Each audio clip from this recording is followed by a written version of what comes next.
In this video, I will summarize my most recent hiking trip to the Central Alps.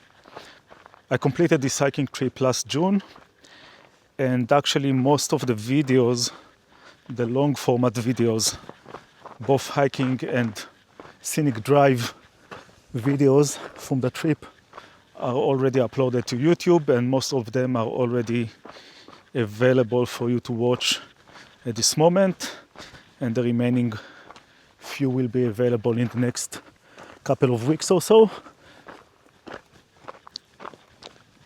So in this video I will just provide the overview of the trip, listing the things I did, and try to remember if there was anything else interesting worth sharing with you.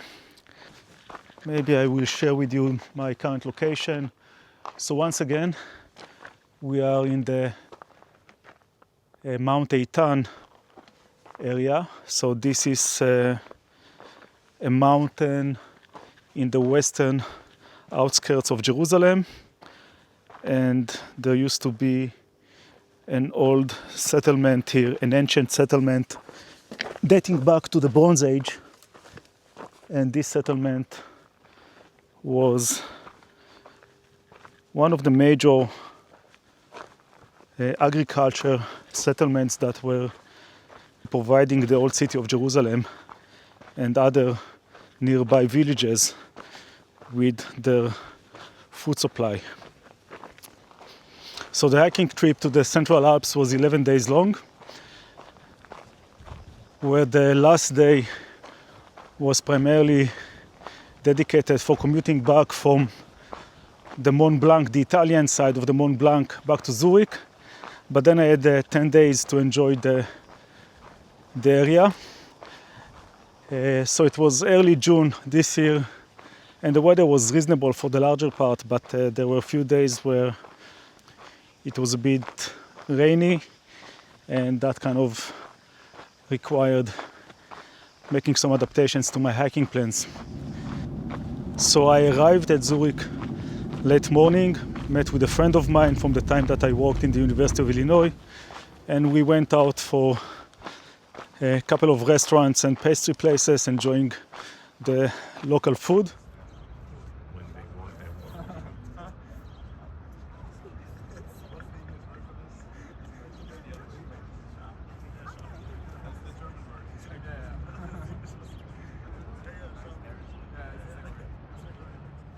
It opens in 15 minutes. It opens.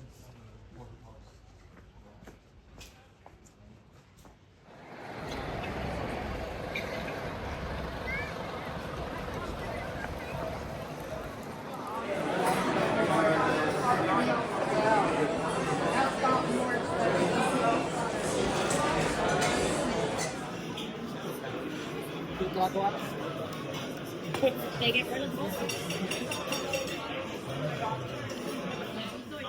This is a small bag for a few of those. Yeah, a small one.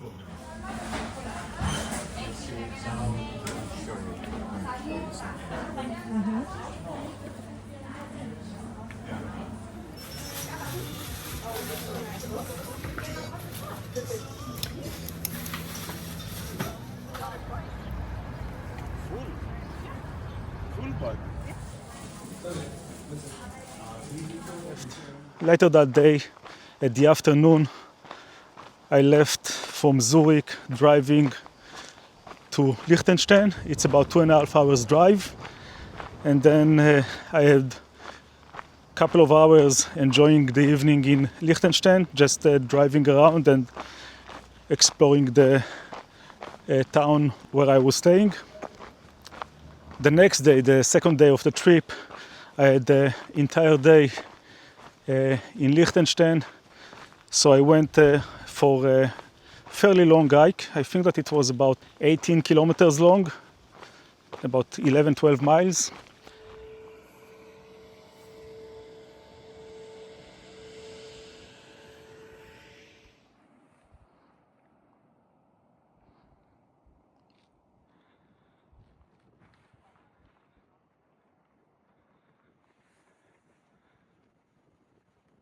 Nein.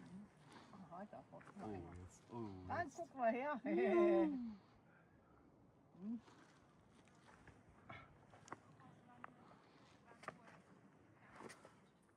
genau dort. Dort endet der Höhenweg. Und da steht.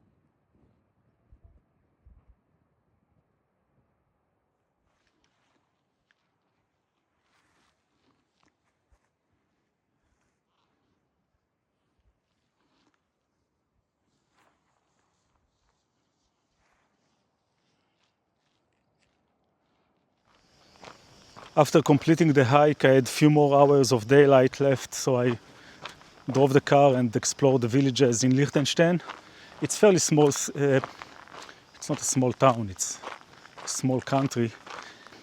It's quite easy to drive through all the major parts of the country within a few hours, nothing more.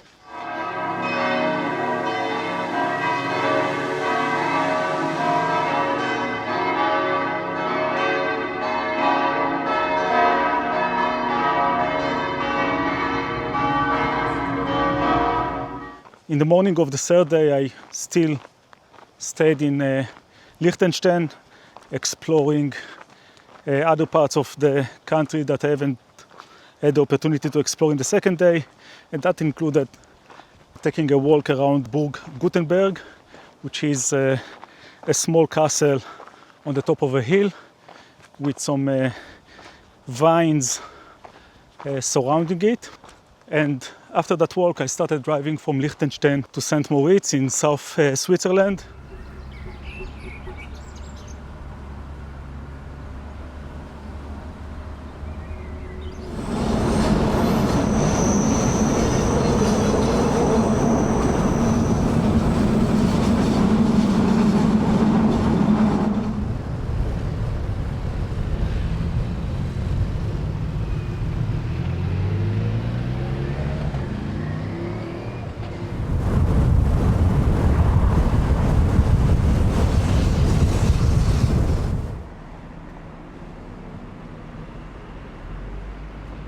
After arriving to St. Moritz, I had a few more hours of daylight, so I took a walk around the alpine lakes in that area.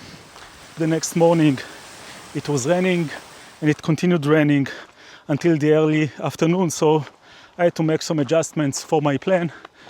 So instead of the planned hike, I hiked to the Motorrats, and I'm probably mispronouncing it, glacier nearby. So this is also a kind of a nice, it wasn't that much of a challenging hike. For the larger part, it's a paved trail with just a little bit of scrambling towards the end when getting closer to the glacier and the part of the trail that was only more recently exposed after the glacier was receding.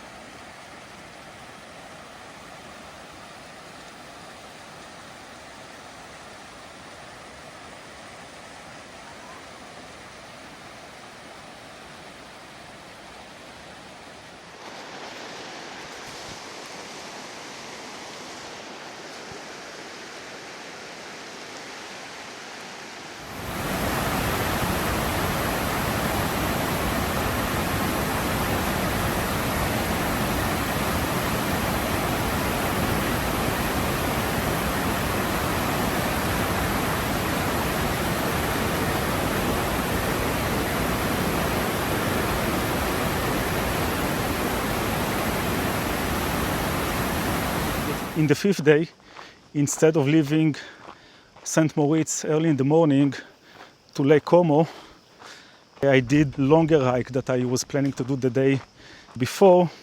So that was kind of a longer loop hike with some panoramic views to the nearby mountains and the alpine lakes.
And after completing that hike, I spent the afternoon driving from St. Moritz to Lake Como via the Maloja Pass.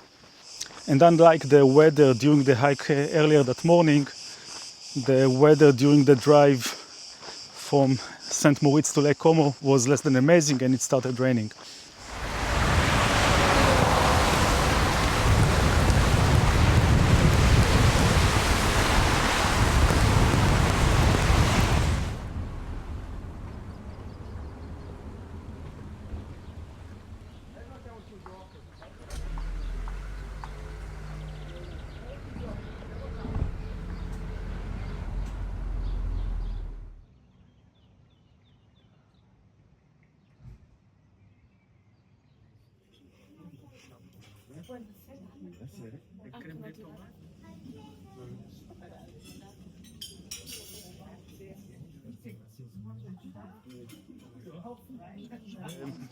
I started the sixth day by driving from Lake Como to Val Grande. That required me crossing the border from Italy back into Switzerland and then leaving Switzerland back into Italy. I mean, there are other ways, other routes could have taken, but that was the shortest route. Actually involved crossing the border twice from Italy to Switzerland and then back from Switzerland to Italy. And then arriving to Val Grande, I was planning to do quite a long hike, a decent hike there, but because of the weather, because of the rain, I decided to cut that hike short.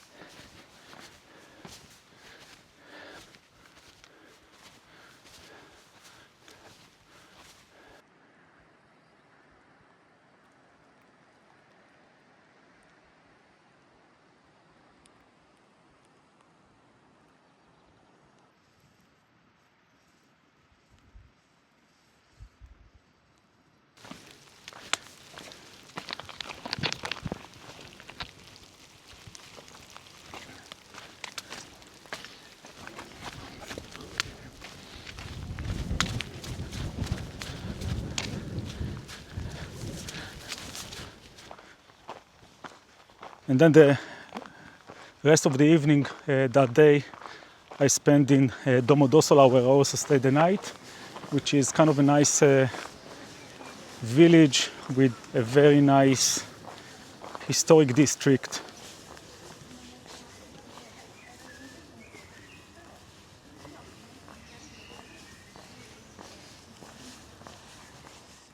The morning of the seventh day I drove from Domodossola to Alta Valesia in northern Italy. So this is a valley and a natural preserve on the border between North Italy and Switzerland. It's not far from Mount Rosa, which is one of the tallest peaks in the Alps, and also not very far from the Matterhorn.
Let me show you around here.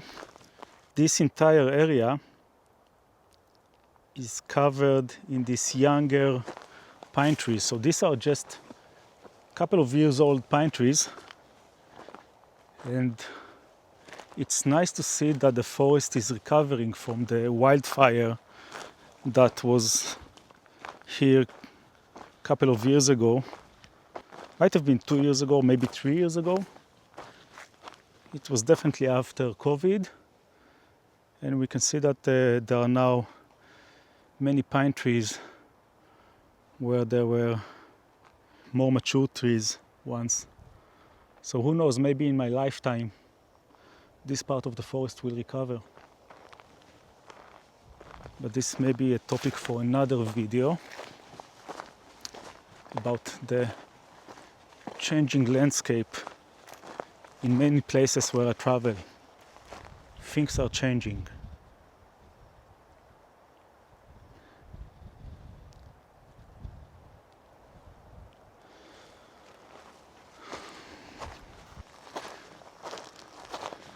Nice, this entire area is recovering.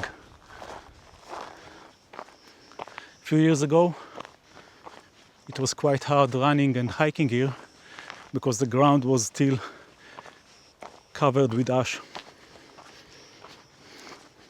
Back to the Alps. The 8th day, the entire morning and early afternoon, still spending it in Alta Valsessia, going for a longer hike there and enjoying the somewhat better weather compared to what was in the previous day, where much of the views were obscured by clouds.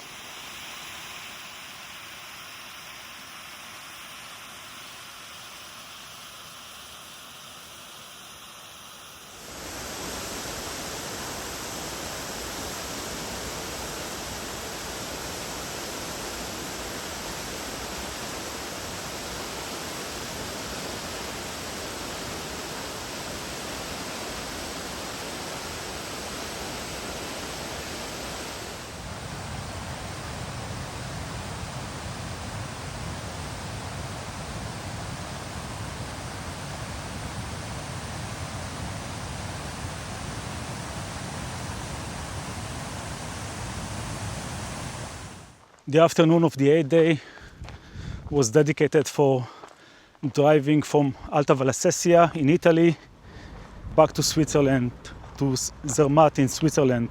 Zermatt is the gateway to the Matterhorn.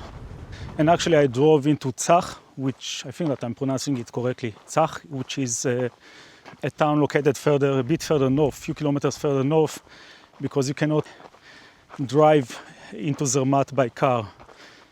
The next day, the 9th day, I hiked the Matterhorn trail, and the weather once again was less than brilliant.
The next morning, the 10th day of the trip, I drove from Switzerland, from Zach, from the Matterhorn area, to the Italian Mont Blanc area via the Grand St. Bernard mountain pass. So that was kind of taking the longer route, but a more scenic route.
And I arrived at the Italian side of the Mont Blanc in the early afternoon, which left me with enough time for a short hike.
And I spent the rest of the evening of the 10th day in Courmayeur and also stayed the night there. And then the next morning, the last day of the trip, I drove back all the way from Courmayeur to Zurich.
So I believe that this concludes the overview of the trip to the Central Alps. And if there are any suggestions, comments, or things that you would like to share, traveling perhaps the same locations, and suggesting maybe some alternative locations to visit in that area, I will be happy if you will share those ideas in the comments. You are also most welcome to like and subscribe, and of course you should take a look at the long format videos from this trip, which include both full-length silent hiking videos and full-length scenic drive videos.